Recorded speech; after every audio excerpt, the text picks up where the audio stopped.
Texas versus Vandy.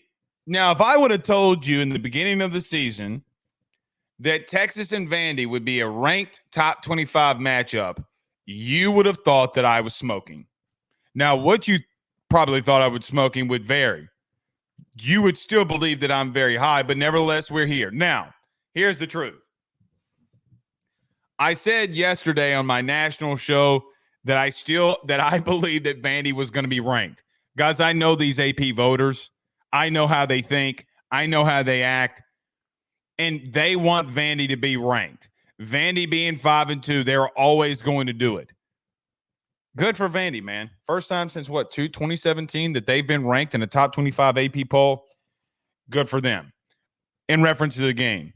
Look, Texas is coming off a very tough loss against Georgia. I think a lot of people thought that Texas was the most dominant football team in the country. If you listened to me last week and you watched this show last week when we talked about Texas and Georgia, I understand it's Georgia and Vandy is not that. Because I had a very, very, what's the word I'm looking for here? Strong, probably a couple of words. Strong opinion that Texas was going to have struggles running the football. Now, Blake, they're going up against Vandy this week. Why are you talking about this? Because Vandy is a very fundamentally sound football team. Guys, they're really good at stopping the run. And it's not as if that Vandy has not faced teams that like to be physical and run the football. Regardless of what you think about Kentucky, they're still a very physical football team that run the ball a lot. Alabama the same way. And that Alabama offensive line does not stink, as most people in the country would like to say about them. Texas has an issue. I think that to some degree, last week against a team that can do this, they got exposed offensively in their run game. And I think that Clark Lee, who is a defensive-minded head coach, is going to find ways to try to limit you running the football like what happened against you a week ago. 27 carries, 29 yards, guys. I understand that the sack yardage is in that. That's abysmal. That is awful.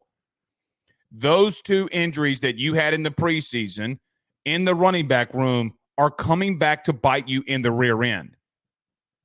Now, you should be able to go to Nashville. You should be able to go into Vandy and do what you do at will. But I'm just going to tell you, don't you dare overlook this Vanderbilt football team.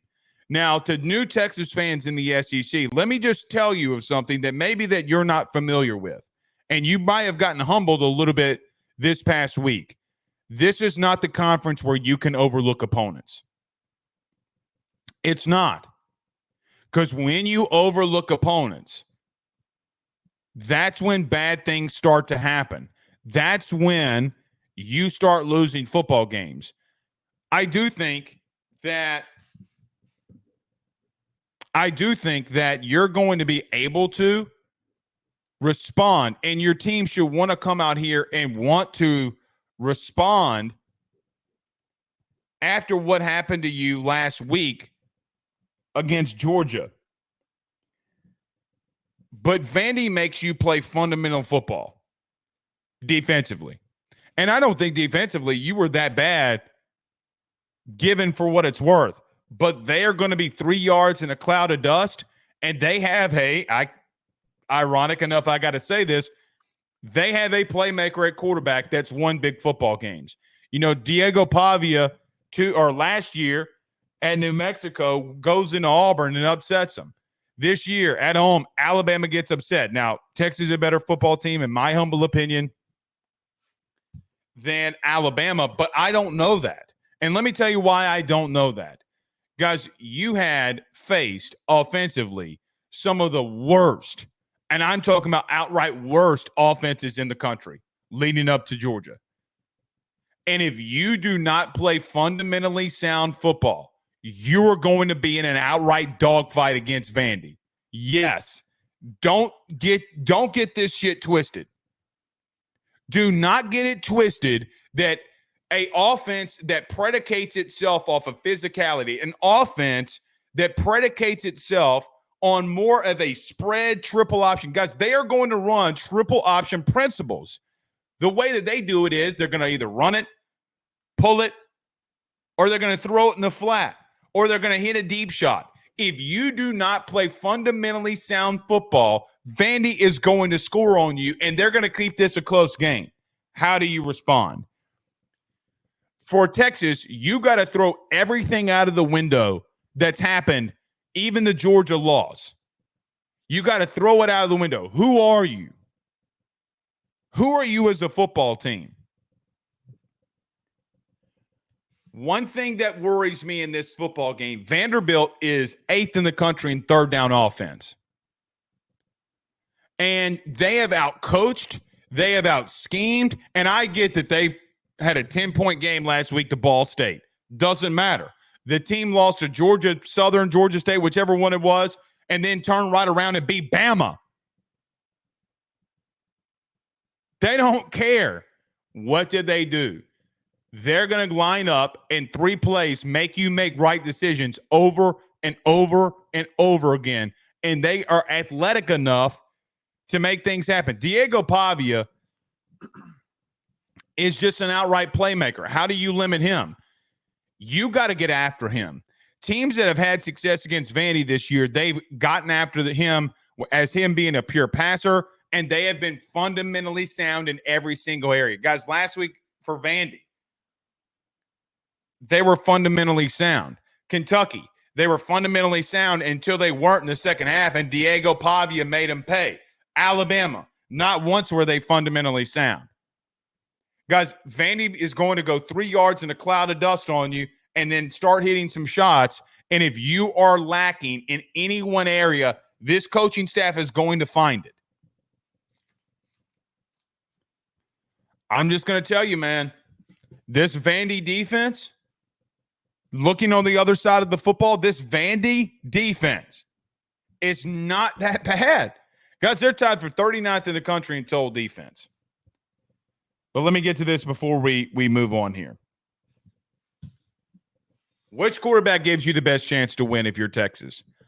I humbly believe that it's Arch Manning. Now, if you watch Ruffino and Joe Show or AYS Sports, or even if you're finding us here on AYS Sports SEC, I am not I don't want to say big fan or a fan of.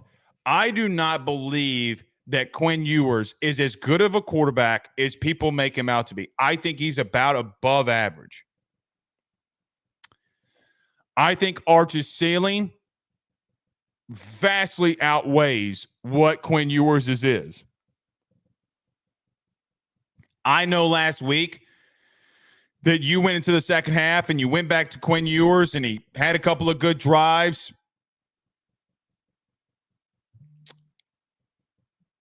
I don't have faith in Quinn Ewers. He's constantly been hurt. He's constantly made bad decisions, and those bad decisions have cost you football games. I will tell you this. You should be able to throw the football on this Vandy defense. Vandy is 68th in the country in passing yards allowed. 68th. We saw Jalen Milroe piece that secondary apart. You should be able to do it. But if you play defensive or offensively, if you play not making right decisions, Vandy will make you pay. Here's what Vandy's going to do to you. They're going to play keep away. 3 yards in a cloud of dust, keep away. And if you allow them to do it, if you cannot get off the field on third down, they will make you pay. I don't care what anybody tells me. I believe that Vandy can make this a close one. But Texas should be able to go into Nashville and throw it all over the place, regardless of who's at quarterback. Don't underestimate this football team, man, because if you do, and when you do, you're going to be in a dogfight that you don't think that you should be. I don't think Texas is going to overlook Vandy this week. If I had to pick on a Monday, I'm going to take Texas to win. I am not going to take them to cover the 19 and a half.